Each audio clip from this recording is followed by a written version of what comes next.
I was born with coartation of the aorta and VSD, so I've had a pacemaker since I was 4 years old, and I've had 2 pacemaker replacements since then. She was born with a heart condition, so when she was younger, we actually spent a lot of time talking to the doctors about when we should introduce Emily into various aspects of her heart condition. And at first, we kept things very simple. We didn't want to frighten her or give her too much information that she couldn't comprehend.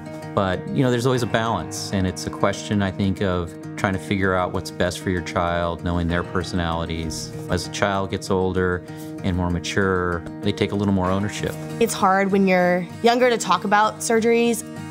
So one thing that my parents did that was really helpful is they got me a bunch of fake medical equipment, so like all these plastic stethoscopes and stuff like that. And I think that was really helpful because it helped me become more comfortable with medical equipment. So when I would go to the doctor, I kind of knew what that was and it wasn't as scary. I think it's also important to not make kids feel like they're super different from anyone else and that they can accomplish their goals. I wasn't allowed to play contact sports just in case there was a blow to the pacemaker. I used to play soccer and I had to stop. My doctors were always very encouraging about me still staying active. I think that finding track in a sport that I was good at was a big confidence boost for me. I've kind of made it my mission to prove people wrong and prove that just because you have a congenital heart defect doesn't mean that you can't be active and you can't do things and participate in athletics or be outdoorsy or do whatever you want to do, obviously within reason.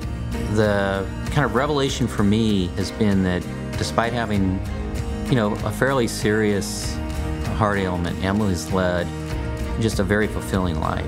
I mean, she's excelled at track, she's been a competitive cross-country skier, she's an outdoor leader in college, so she's done a lot of things, and it just highlights the fact that you can really overcome so much. I think as a parent, you just hopefully want to provide the environment where they can do that, where they can be themselves and they can realize their full potential.